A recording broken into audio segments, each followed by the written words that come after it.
أوصيكم ونفسي عباد الله بتقوى الله اجتنابا لما نهى وامتثالا لما أمر، فمن تحقق بذلك فهو الموعود بقول الله إن المتقين في جنات ونهر.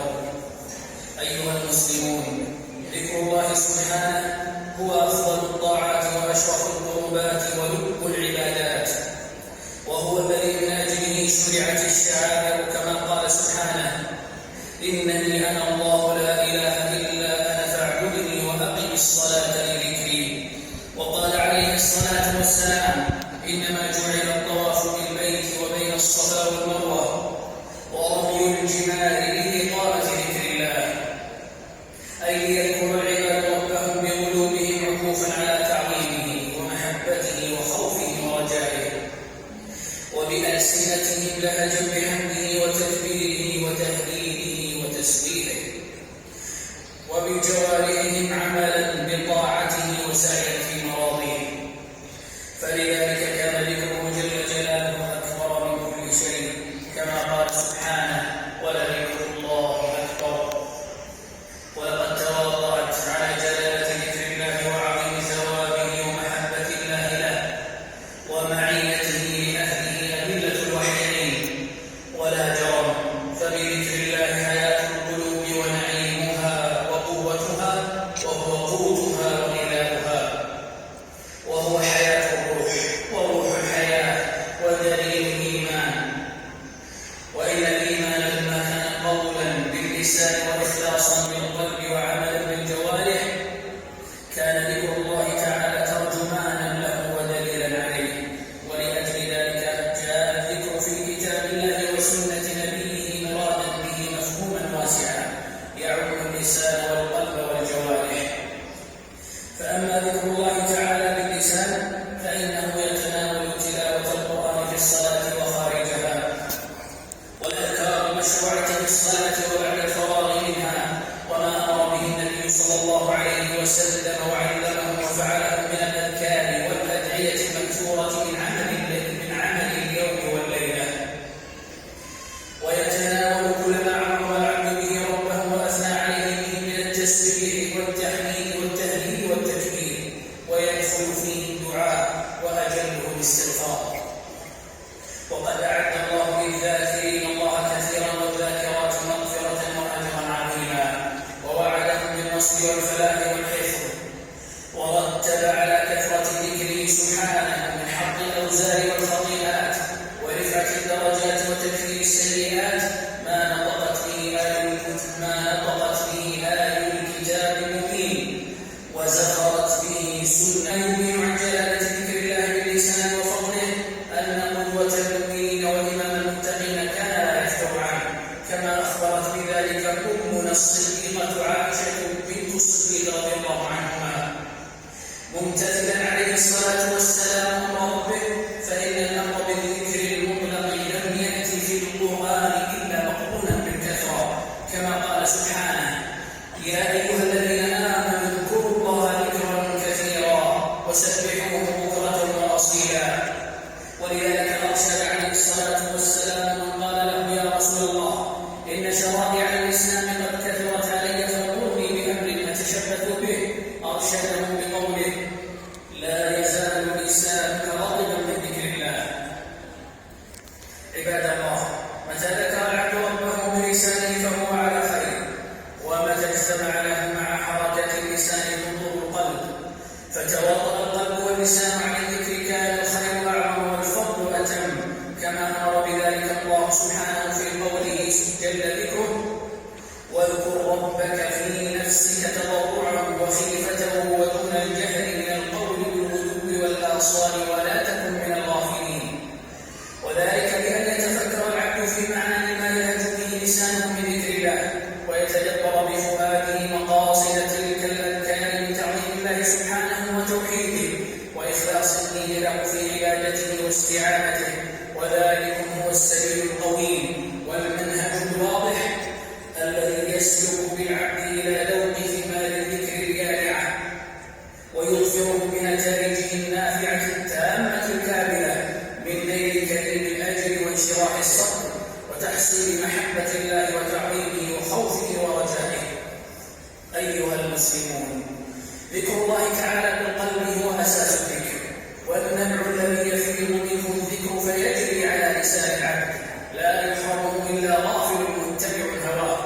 كما قال سبحانه: ولا تطع من أغفلنا قلبه عن ذكرنا واتبع هواه وكان أمره فرطا. وذكر الله بالقلب هو أن يشهد العبد بقلبه نعم الله تعالى دقيقها وجليلها قديمها وحديثها. يا أيها الذين آمنوا اذكروا نعمة الله عليكم، وأن يتفكر في ملكوت السماوات والأرض وما خلق الله من شيء وما أودع في خلقه من دلائل عظمته وقدرته وقوته ورحمته، وما تضمنه أمره ونهيه ووعده ووعيده من حكمته وعدله ولطفه بعباده.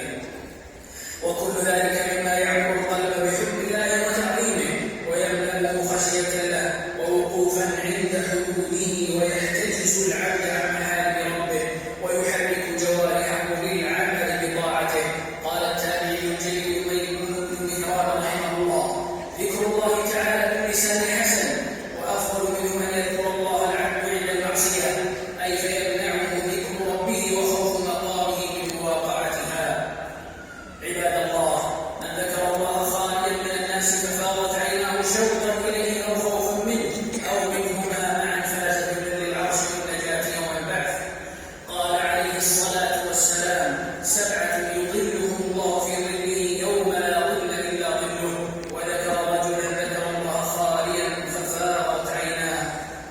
نفعني الله وإياكم بهدي كتابه وبسنة نبيه صلى الله عليه وسلم. أقول قولي هذا وأستغفر الله لي ولكم.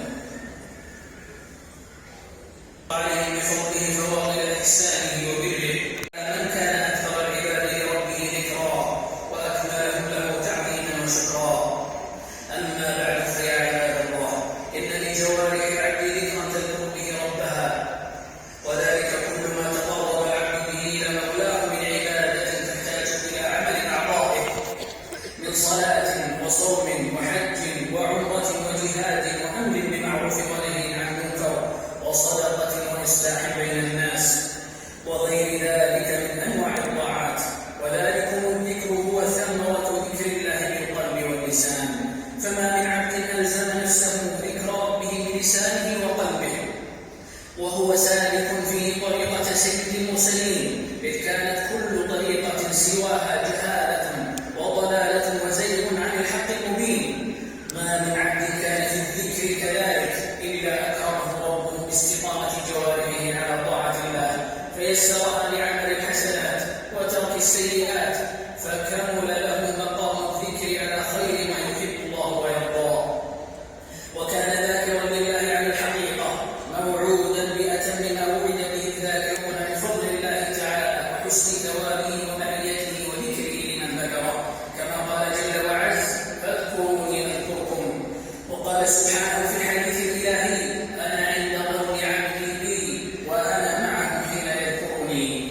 أيها المسلمون، ليس للقلوب طمأنينة ولا سكينة ولا راحة ولا قرار إلا بكثرة ذكر الله تعالى في الغيب والشهادة والسر والجهر، فالقلوب إنما خلقت لذكر الله فلا تحيا إلا به، ولا تثبت على الإيمان إلا به، فهو الفرقان بين أهل النفاق وأهل الإيمان.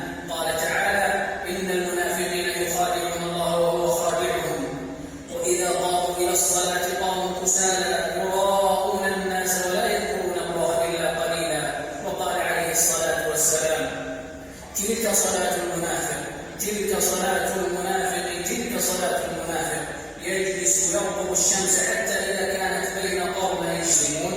إنما يجري اليوم باختصار للخطبة وتخفيف للصلاة، يأتي مراعاة للازدحام وحرارة الأجواء، بناء على توجيهات ولاة الأمر في بلادنا المباركة، أخذا بالوقاية ومبدأ حفظ النفوس، فجزاهم الله عن المسلمين خير الجزاء وبارك في جهودهم.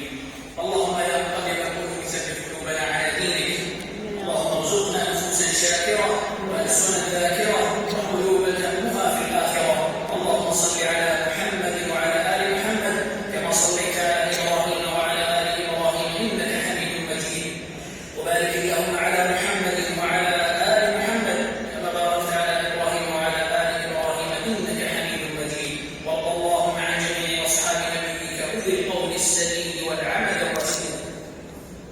اللهم زينا بزينة الإيمان واجعلنا هداة مهتدين.